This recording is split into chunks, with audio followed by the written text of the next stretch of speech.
it's very different. That's for sure. But it creates for like unique read. That's for sure. Because characters aren't really the norm. Yeah. Like I said when we were talking before, when you're learning about all the different characters, there's something that the author does. I don't know if it's just purposely or just coincidentally, but there's something that he does that when he writes it, there's not many details or information given to each character, besides let's say the main Santiago, the main character.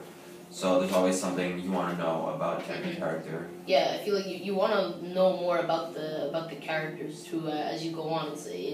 They're very interesting. Like even people with small roles, you know. Yeah, at some points the story is really vague, but at other points it's really in detail. Can I take some crack? Have a hit. Take a hit. Yeah, as I was saying before, it changes my philosophy, right? Yeah, your philosophy. And just because there's these one paragraph or one-liners in the book, we have to read it 3 times in a row just to grasp what it's really saying, and they're crazy. They're amazing. They really catch your eye, and you can just be reading along. Yeah. Yeah, and it's just any sentence. Like you said, you could read the book 4 times and learn something new every time. You could read, no matter how many times you read it, there's always something new you'll learn about it, and that's what's really unique about the story, I find. And the quotes have some truth to them too. It's actually like they apply. Intricacies of life. They apply to us today. Like I think the wise old man was saying. He's saying we all have our personal legends, which is pretty much just a goal that we set for ourselves when we're kids, and that as we grow up, we tell ourselves that it's starting to become unrealistic and it's harder to achieve. It's not really a goal. Partly because he's young. It might not be a goal that we set for ourselves. It's just like it's fate. Yeah. Well, as you get into the book, it's not really. But they start saying this word called they say maktub. I think I saw that. Which is it's in Arabic and it means it is written. So the book has a lot of fate. Okay. Actually. Yeah. You'll see that. Fate or fate? Fate. F-A-T-E. Speaking of fate, he's Paulo Coelho. He's Catholic. Catholic, right? Yeah. He knows a lot about the Arab customs. I thought, I think he's Catholic. I'm not sure. I think he is. But he knows a lot about Arab customs. If he talks a lot about God. If he is Catholic, I find he did a good job of capturing sort of the Muslim lifestyle. They bring in a bit of Muslim. Where's Rio de Janeiro? Rio is Brazil. Rio de Janeiro. Okay, sorry, that was like that. Yeah. I actually think have you picked up on like any symbolism right now in the book? Maybe with Narcissus in the beginning and he turns into a flower. I don't know. No, that's the Alchemist talking. Yeah, but do you think there could be any like metaphors or symbolism? No, it's not really straightforward book in that term. But it's more. I mean, it's a really straightforward book in the terms that. Well, the plot of what it's trying to tell you. Yeah. It's not like anything is hidden in this book. I don't think so. I might read it over again. Find a lot of things are hidden, but everything that the author's trying to say, and maybe like as I was saying, this new philosophy that I was thinking about, it's all out there. And he just puts it all out there. In the I feel like if there were a bit of metaphors, it would kind of be the type of thing like to each his own. Like if it's subjective, like how you interpret it yourself. Yeah. In the beginning, I wasn't sorry. Go shoot. Go on. I wasn't sure in the beginning. Like I saw he's a shepherd going through Egypt with the 3 gold coins, and I wasn't sure if I thought there might be some like Christian symbolism, like the Magi or whatever. The 3 wise men. Nah, I don't think so. But I don't know. It could be. It's a good suggestion. I don't know. I wasn't sure. I didn't think of that, but it's pretty good. What were you saying, Marcus? Something about metaphors we were talking about, and then you said you were going to say something. Oh yeah. I was talking to somebody who read this book, and apparently there's so many points where you have to interpret what they're saying, and apparently you interpret the ending and you interpret the whole book, and it's all depending on you. Yeah, that's what I said. It's really you can interpret it in a bunch of different ways. Too, I find it's. Yeah, like it's up to you you can find out for yourself what it means to you personally. It can mean different things to different people too. Yeah, exactly. Like it has the same general message, but to you personally, like depending on your experiences, like you take something that could like mean something more to you or less, or that. Exactly, depending on your experiences, what it means to you personally. I completely agree with that. Yeah. So, what about the old man of the King of Salem?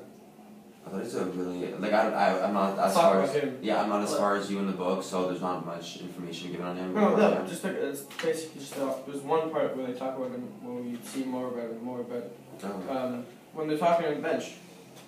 What do you think of that whole scene? I find that scene. it was kind of so far a high point, I'd say, in the story. Yeah, it takes up like 3 pages. Yeah, in regards to just the mentality, I'd say, of Santiago as he goes along his journey. He definitely changes his perspective. Because he becomes a lot wiser. The king of Salem. Yeah. And you keep telling me, like, when part 2 starts, he becomes, like, so much more wise. Yeah. Which I think is, I mean, I'm not there yet, but I think it's kind of cool that he's so young. Like, he starts off, you said, we were talking about this before, you said he might have been, like, I think 15 when he started. So then it skips a year, it might be, like, 16, 17 so when he's traveling. So, yeah, even if it's a little older, like, circa, whatever, it's kind of cool that he's just circa. Yeah. And no, you know, I think it's kind of cool that as he like moves on, if he becomes more wise, it's kind of cool. It's like just developing himself and psychological. He's maturing, definitely. Yeah. Throughout his experiences, And going back to the setting, it really makes me want to travel. Oh, definitely. These regions and look for my own personal. Your own sort of adventure. Personal legend. Personal legend. You always like it makes now. Like since I started reading the book, I'm always looking for my own personal legend. Yeah, and that thing you wanna. And my own king of Salem. and you read the book, you start looking for a lot of things. Yeah. It's cool that it makes you question sort of your whole mentality, your perspective. And you were telling me how, like how when you're young you have dreams, whatever, then they fade. Yeah. You were talking about that a little bit before, talking about your own what do you call it? Your personal legend. Yeah. I think it's, I don't know, I don't know if I should, I haven't gotten there yet, but I'm really interested to like see how far he gets into, how his dream fades on him, how he develops. Yeah. Do you guys have any idea like what your personal legend could be? Well, I think I might discover it. I think my personal legend is just it's what I've always wanted to do, you know? Yeah. Well, not always, I only found this out a couple weeks ago, months ago, about a year ago. I'm gonna become a pilot, but just go and travel the world and see everything and have fun. Traveling's cool. Fun personal legend. What are you talking about that? I think last week classics where everyone I don't care about like I'm not one of those people who really cares about the money that much. It's just what you want to do. It's just the only money. Like I don't care about money like Santiago cares about getting the treasure, right? Mm-hmm. Yeah. I cares in, the passion you have behind what I just want to go see the world and do everything and have fun and meet people, and that's my personal legend. I think that might be my personal legend. How about you, Sam? Just be as happy as possible with my family. Just everything. Yeah. Just I don't know. Family's important to me. Not just like direct family, like cousins and stuff. So maybe just try to keep my family safe. I don't know. It sounds kind of. 8 years left. I don't know. I don't know. Time will tell. Yeah. For me, I'm not too sure actually. I feel like. Dancing? No, I don't know. Like, that's not really something I want to do for when I grow up. That's a dream, is what it is. Yeah. No, but I just feel like, I don't know, I'm still young. I'm still discovering for myself what exactly I want to do. So. Be a businessman. Maybe something like that. No, I'm talking about myself. Oh yeah, no, for you, yeah. I know you talked about it before. Business. I like money. One of the things it says in the book. Yeah, money. Like everybody's like, oh. No, I don't mean that. I'm saying everybody's like, oh, you only want money in life. I like dealing. Why is that bad? I like dealing with money. Yeah, but like I like dealing with it. Yeah. Even then, you want money. You want to become a businessman. Why is that a bad thing? You want to be rich. No, I'm saying I like to deal. I like to deal with money. Yeah. I just like dealing with money. I don't know. No, for some people, like I've heard it. Like I know a lot of people that are like that. They just like handle it. They like working with it. That's what I'm trying to say. That's not good either. Yeah. What do you think of his dad? His reaction, kind of when he's leaving Spain. I think that was kind of surprising actually. No, his dad wasn't there when he was leaving Spain. I mean, no, but his when he asked his permission, like to become to not want to be a priest. Well, yeah, when he said because that was cool because his dad was just because they spent all this money on him being a priest and they really wanted him to become a priest, right? And then he goes, "Well, Dad, I don't really want to become a priest. I just want to travel." And then his dad goes, "Well, we're too poor to travel." And he goes, "Only shepherds travel." And he said, "Well, I want to be a shepherd then." So he just gave him his 2 ancient gold coins and buy his thing and became a shepherd. And he started to travel, which is what I kind of want to do. You're like Santiago. Even being a shepherd, yeah, I feel like I'm exactly like Santiago. Just the experience of traveling, something that's really important. Yeah, even I would want to be a shepherd back in that day. Yeah. It's just interesting. It's just walk, like It's a never really have a home. Walk around. Not that. Sorry, no, keep going. Walk around, and then if I had a chance to just drop everything, do something new, change it. Exactly.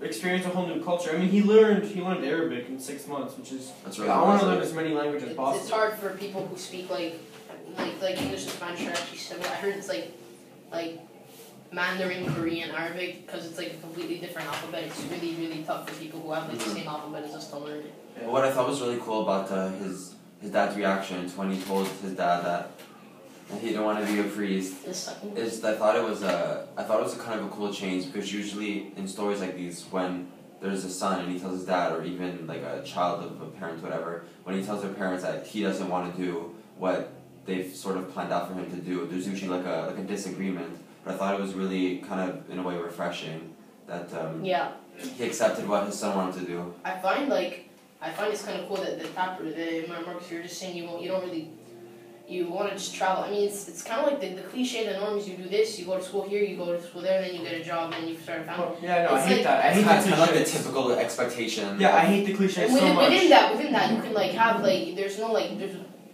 the boundaries aren't compressed. You can still do a lot within that. Yeah, but even then, it's not an expectation, but he goes against that too. Yeah, that's why there's so much more you can do. You are like Santiago. Yeah, no, I feel I'm just noticing that now that you brought it up. I feel like I can really relate to Santiago a lot now. With the past 10 seconds, I'm like, wow, I'm really like Santiago. I feel the exact same way. I just want to travel, see everything, live new experiences. Yeah, definitely. What about the story? The plot itself. Yeah. Plot itself. So okay, how does it? It starts off with. Let's just go over it step by step. Yeah. It starts off with him. I think it's walking around. He starts off with him going to this abandoned church, right? Right. Sleeping there. Yeah. And he's talking about getting a better book for him to sleep on. Yeah. He wants a bigger book because he read this one really fast. Yeah.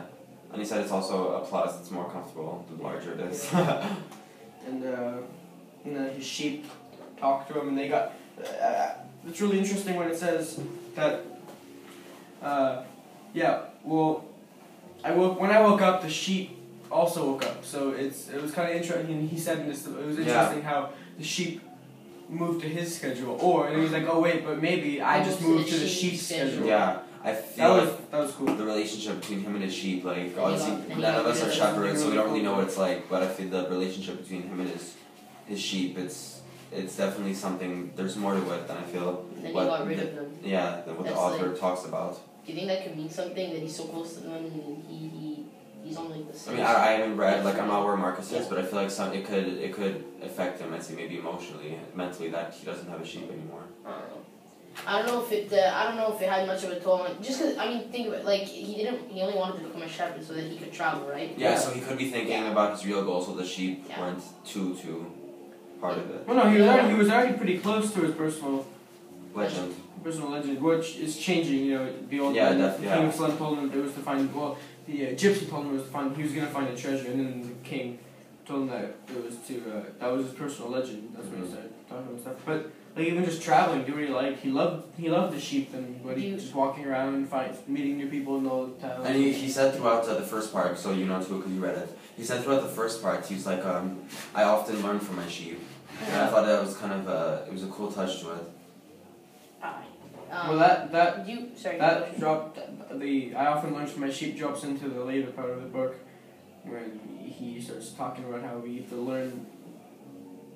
learn the entire history of the world on anything. Yeah. Even this bag. Yeah, he was saying, I think he said something, it kind of relates to that, but not exactly. He was kind of like, anything I really needed to know, my sheep taught me. And I thought that was kind of a cool thing that he said in the first part of the book. So. Yeah. No more crap. We're going overdose. Do you think it's kind of cool too that maybe his dad? I know we're a little past this, but the fact that his dad the fact that his dad didn't have that crazy a reaction to him not wanting to become a priest. Do you think that could be because maybe? Oh, sorry. He's talking about how. he's saying how it's for people with money, we're too poor for travel. You know, do you think that maybe you get a sense that his dad maybe wanted to travel? He himself wanted to travel when he was around 10 He says that. age. Maybe. You know, it's like he's